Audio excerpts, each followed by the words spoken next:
का सीज़न है और शादियों का भी सीज़न आने वाला है। इसी के साथ आज आरोही फैशन का शुभारंभ होने जा रहा है। आरोही फैशन में आपको क्या मिलेगा क्या नहीं, आज हम सुविधा जी शिगड़ यहाँ के ओनर से जानेंगे। और यहाँ पर शेखावटी में क्या बेस्ट है, यहाँ के कपड़ों में क्या फैशन रहेगा। चलिए हम चलते हैं आरोही फैशन शोरूम में।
सबसे पहले आप सभी का अभिनंदन, आभार जो आप सब ने मेरा मनोबल बढ़ाया। आरोही फैशन की हमारी जो थीम है शोरूम की खोलने की, उसमें जो शेखावाटी में जो कहीं नहीं है वो आरोही फैशन में मिलेगा आपको। बगरू प्रिंट जो साड़ियाँ हैं, सूट हैं चंदेरी में, वो 2000 से लेकर 16,000 22,000 तक की साड़ियाँ और सूट यहाँ आरोही फैशन में आपको मिलेगा। ये हमारी यहाँ नई चीज़ है। इसके अलावा साड़ियों में जो अपन देखें तो साड़ियाँ 150 रुपये से लेके और 25,000 तक की साड़ियाँ यहाँ हैं। इस तरह से जो सारा जो आइटम है, फैंसी लांचा है, लहंगा है, पोत की चूनड़ी है, जो हमारे यहाँ घाघरा ओढ़ना, जो फुल जाटान कपड़ा जिसको बोलते हैं, वो सारा यहाँ अलग अलग वेराइटी में, गोटा पत्ती है, सारा सामान यहाँ अपने को मिलेगा। आज इस भव्य शुभारंभे रतिनाथ जी महाराज का, संत सानिध्य रतिनाथ जी महाराज का रहा, उनका आशीर्वाद मिला। और मेरे छोटे भाई लाडले विधायक डॉक्टर राजकुमार शर्मा, भैरू राम जी डागर, प्रधान दिनेश जी सुंडा, चेयरमैन जी शोएब जी खत्री, कैलाश जी काका, विजेंद्र जी दूत एडवोकेट एवं प्रकाश देवी सरपंच बड़वासी, ओम प्रकाश जी सरपंच कैरू, संतोष जी सरपंच कैरू, इनके करकमलों से आज इस शोरूम का उद्घाटन हुआ।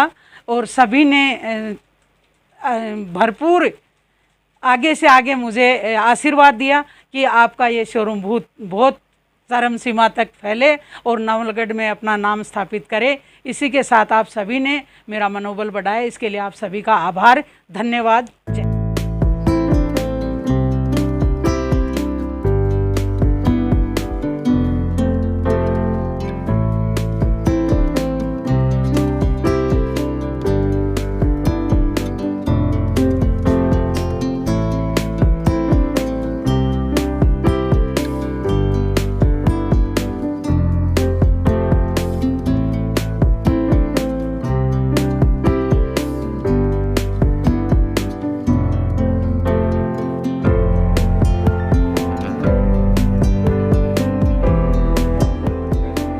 बाबा रामसा पीर की इस धरा पर आज पूज्य संत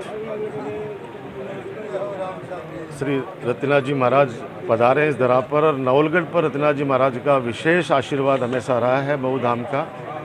तो हम सौभाग्यशाली हैं कि आज बहुत ही पवित्र दिन है, धनतेरस का शुभ दिवस है, 2 दिन बाद में दीपोत्सव है। तो आज गुरु जी का यहाँ पे आना और हम सब लोगों को इनके आशीर्वाद से लाभ मिलना, मैं इतना ही कह सकता हूँ कि नवलगढ़ की ये धरा पवित्र हो गई है। और इतनी खुशियाँ हैं लोगों के अंदर, क्योंकि 2 साल बाद के अंदर हम लोग ये खुशियाँ बांट पा रहे हैं। क्योंकि 2 साल जिस प्रकार से कोविड जैसी महामारी ने मानव जाति पर संकट लाए, और उसके बाद एक बार तो ये लग गया कि पता नहीं मानव जाति का होगा क्या, लेकिन गुरुदेव की कृपा रही और आज वापस मानव जीवन पटरी पे लौट आया है। हम तो गुरुदेव से ये भी प्रार्थना करेंगे, गौ माता भी अभी संकट में है, गौ माता से भी ये संकट दूर हो और वापस गौ माता भी अपना जीवन पटरी पे आए। उनका भी आज धनतेरस पे जगह जगह पे नवीन प्रतिष्ठानों का शुभ मुहूर्त हुआ जा रहा है। हमारे यहाँ भी मेरी बड़ी बहन सुबीता सीगड़ जी की पोती के नाम से आरोही फैशन के नाम से बहुत शानदार शोरूम खुला है मेरे नवलगढ़ के अंदर, और नवलगढ़ दिन प्रतिदिन तरक्की के रास्ते पे चल रहा है। मैं कह रहा हूँ कि आने वाले समय में इतना ज़बरदस्त बाज़ार बनेगा, बन रहा है। मैं कह रहा हूँ गांव-गांव के अंदर बाज़ार खुल रहे हैं, बड़े बड़े प्रतिष्ठान खुल रहे हैं। तो पहले लोग शहर की तरफ जाते थे, अब लोग गाँव की तरफ आके अपने अच्छे प्रतिष्ठान खोल रहे हैं, वहाँ पे उनका व्यापार चल भी रहा है, बढ़ भी रहा है। तो मेरी तरफ से शुभकामनाएँ हैं। आरोही को विशेष तौर से हमारी बिटिया को मैं बहुत बहुत शुभकामनाएं देता हूं, आशीर्वाद देता हूं। और ये प्रतिष्ठान जिस उद्देश्य के साथ में शुरू किया गया है, दिन दुनी रात चौगुनी तरक्की करे और संस्कारों से युक्त जो फैशन है हमारा उस पर विशेष ध्यान दे, क्योंकि गुरुजी जब भी भजन करते हैं अभी भी जो उपदेश दिया है वो आप समझ सकते हो कि कितना बड़ा दिया है। वर्तमान परिस्थिति के अंदर उसकी आवश्यकता है।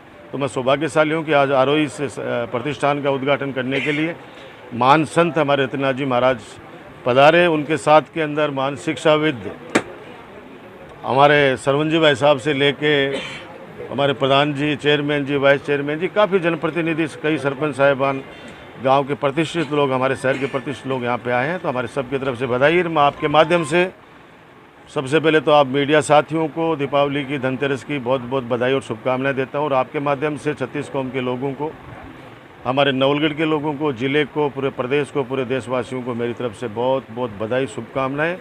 सबका जीवन मंगलमय हो और हर घर के अंदर खुशियां हैं, ये मैं भगवान से प्रार्थना करता हूं। और हमारे गुरुदेव, क्योंकि हमारे घर घर में बसे हुए हैं रत्नाथ जी महाराज, बचपन से इनका नाम सुनकर, इनके भजन सुनकर, इनके उपदेश सुनकर बड़े हुए हैं। तो इनके जो संस्कार दिए हुए हैं हम सब लोगों को, हम उनकी पालना करेंगे, ये आज संकल्प लेते हैं। सर 12 तारीख को परशुरामपुरा में भी संत समागम का कार्यक्रम रखा गया, तो कौन कौन से संत हैं जो आएंगे? एक शाम गौ माता के नाम से एक संतों का समागम परशुरामपुरा की धरती पे कर रहे हैं, क्योंकि मेरे पूज्य पिता श्री रामनिवास शास्त्री गौशाला का वहाँ पे संचालन करते हैं। तो हम चाहते हैं कि गौ माता के नाम से एक संतों का वहाँ समागम हो जाए। तो हमने आज मैं बताऊं, परम सौभाग्य है कि परम गुरुजी से भी मैं प्रार्थना करूंगा कि 12 नवंबर को आप आएंगे। बाकी संतों का समागम है, तो निश्चित रूप से बड़े बड़े संत वहाँ पे पधारेंगे, लोग उनके दर्शन करेंगे। मैं कह रहा हूँ कि प्रेरणा लेंगे और गौ माता की सेवा कैसे हो, ज़्यादा से ज़्यादा कैसे उनकी सेवा हो, वो भी संतों के उपदेश जब सुनेंगे तो लोगों में जागृति आएगी। तो 12 नवंबर को शास्त्री फार्म हाउस पे एक शाम गौ माता के नाम से एक बड़ा आयोजन संतों के समागम के साथ वहाँ पे आयोजित करने जा रहे हैं। सबको मैं आपकी तरफ से आमंत्रित भी करता हूँ आपके माध्यम से। सर, इस बार नवलगढ़ रोशनी को लेकर काफ़ी चर्चा में ब्रांड साहब, मैंने कहा ना कि 2 साल में उन 2 सालों को याद नहीं करना चाहता। किस कदर उस महामारी ने तांडव मचाया, किस कदर लोग हमसे बिछुड़ गए, चले गए। आपको पता है कि उस समय कितना हाहाकार पूरे देश में नहीं, पूरे विश्व भर के अंदर मचा। अब उसके बाद में खुशियों का समय आया, तो हमने कहा कि उन गमों को भुलाकर, उन दुखों को भुलाकर वापस लोगों के अंदर हम प्रेरणा देने का काम करें कि देखो खुशियां हैं, जीवन आगे बढ़ना पड़ेगा, भगवान से आगे कोई क्या बस नहीं चलता है भगवान के सामने। अब जैसा मंजूर था उस समय वो हुआ, लेकिन अब वापस जीवन पटरी पे आ गया है। तो नए सिरे से, नए जोश के साथ में, नई रोशनी के साथ हम लोग जीवन का शुरुआत करें, ताकि आने वाले पीढ़ियों का भविष्य अच्छा हो। ये सोच करके पूरे नवलगढ़ को सजाया गया है, ताकि व्यापारियों के अंदर और जनता के अंदर ये संदेश जाए कि हम लोग उस दौरान निराश जरूर हुए, लेकिन हम लोग पीछे नहीं हटने वाले, हम लोग आगे ही जाएंगे। और बाबा राम साहब पीर की धरती पर बाबा जी हमारे रत्नाथ जी महाराज जी के आशीर्वाद से हर व्यक्ति आगे बढ़े, यही मैं प्रार्थना करता हूँ।